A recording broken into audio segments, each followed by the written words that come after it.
Today I have a special treat for you. Now, I know that Chris Loft kind of covered something recently like this, but I had been working on this video already, so I'm just going to go ahead and still do it.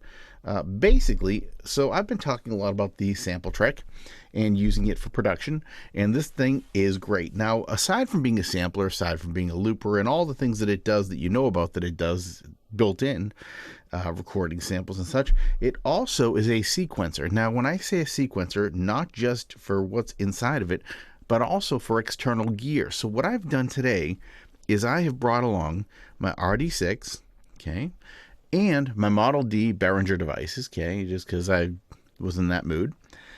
I also have my Akai here. And for an extra special bonus treat, I am using that instrument. You hear that this is actually coming from Europa and Reason. I'm using it live. I have a video on how to do that. I'll put a link in the upper right hand corner so you can check that video out if you're interested in using Reason for live production, as in like a church or a live show, whatever, because there are ways to use Reason as basically a sampler or sample bank or a synth bank in live use. Anyway, but what I've done today is I've created 3 MIDI tracks here on my SMPLTrek, and I have connected. Okay, so first let me explain what's going on here. All these wires, there's a bunch of them. This wire right here is going to my Akai MPK Mini, the Professional. I bought the Pro. I love this thing. I always thought the regular Pro was nice, but having one less octave always was a bit of a hindrance to me. I always wanted that extra octave. Plus, they give you these wheels on here now. So you've got like real modulation wheel, real pitch bend, and you can set this to do whatever you want it to do instead of being pitch and modulation like it used to be. This thing, if you guys want to see a video on this device, let me know. This thing is sick. I love it.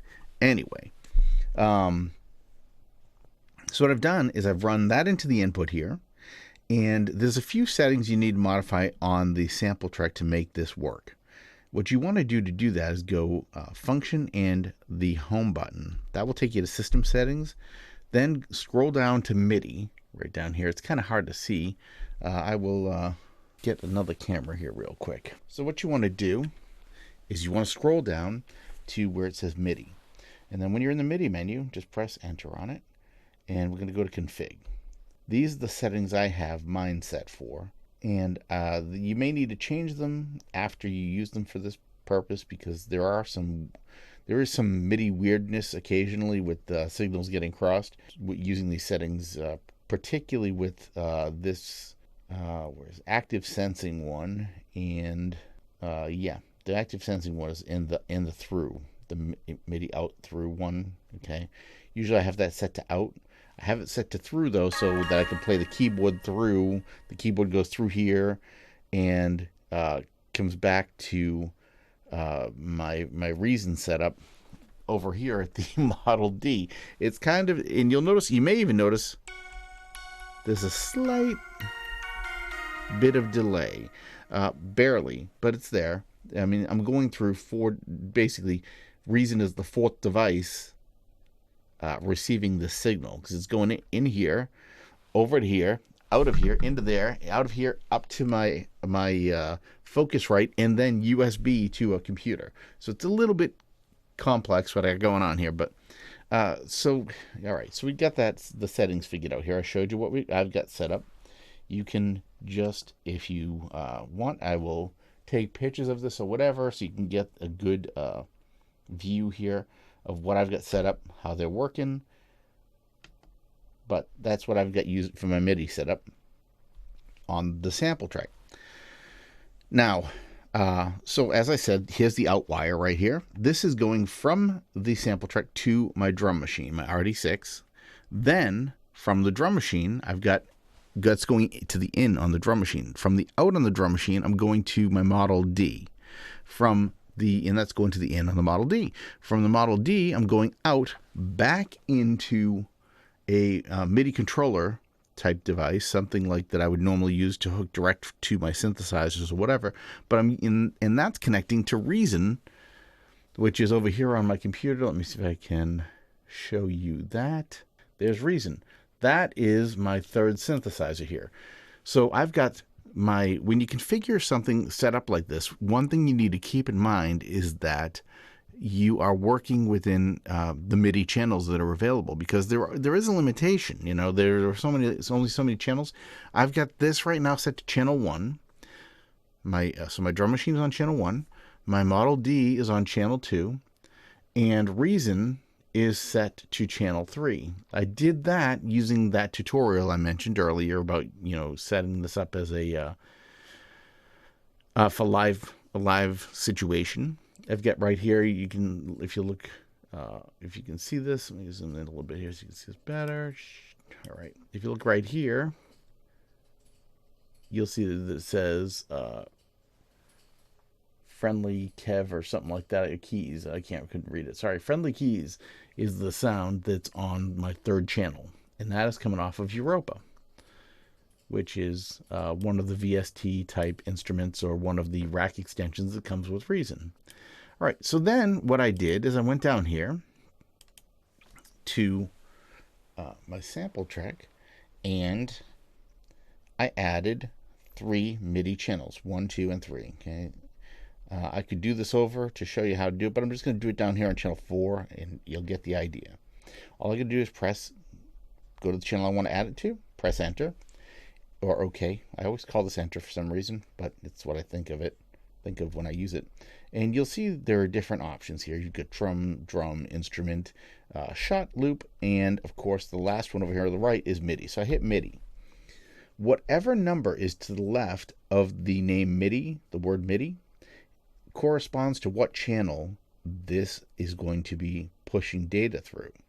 So if I had another synth in here, and I could add another synth, but I'm just to give you an idea, I could add another synth and push data to channel 4. If I did that in Reason, you know what, I will do it in Reason just to get the idea of how this works. We'll drop a Thor in here. Okay, there's Thor. And now I'm going to go up top here, and I'm just going to add channel 4 in this drop down, pull this, and I'm going to go down to my Thor. And let's see here. Now if I go onto channel 4 right here, and I go in with the pencil to edit, that's Thor. Now it kind of sounds, change the sound, so it's a definitely different sound that you can hear from it. That's just the Epic Poly.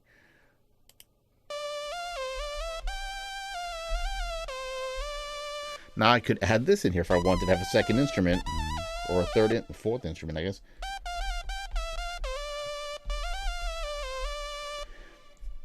It's very simple, just like you would on any instrument. You can go right here. I can either live record and just play whatever, or I could just go in here and press record, and then I could move my cursor around and just add some notes like that.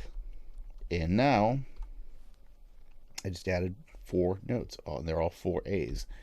So if I go out here and I trigger this pattern sequence, number 1, okay, I'll put in there.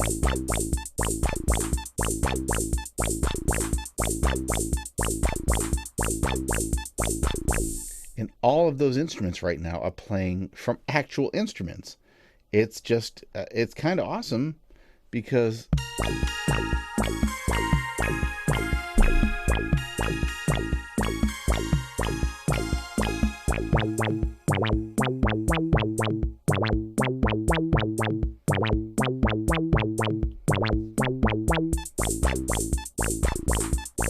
it's just another way to be DAWless, basically. I mean, I'm using Reason only as an instrument. I'm not using it to control anything.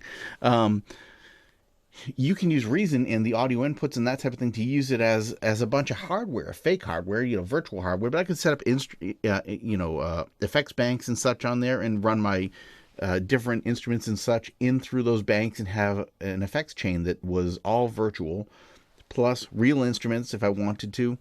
And when I'm done with it, it would just be one giant production. and super easy to set up. And I mean, that's pretty much the tutorial here. So you can actually do a lot more with the SMPLTrek than just use it as a sampler or just a looper or just a shot player or even as a recorder. This can also be the heart of an entire studio.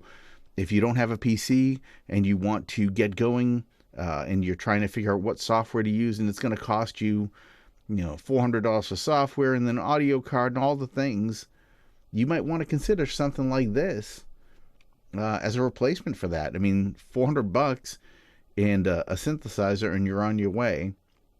Or even $400 and that's it. You could just use this and work using the sampler. But I mean, you could add on to it later on and have many other devices connected to it that can all work together and be used to do all your productions with. I'm just very impressed with this thing, and for the cost, it's unbelievable. Anyway, that's pretty much the tutorial for today. So let me know what you think. Drop me a comment below, and don't forget to like and subscribe to the channel if you're enjoying this content. Have a great day. Bye for now.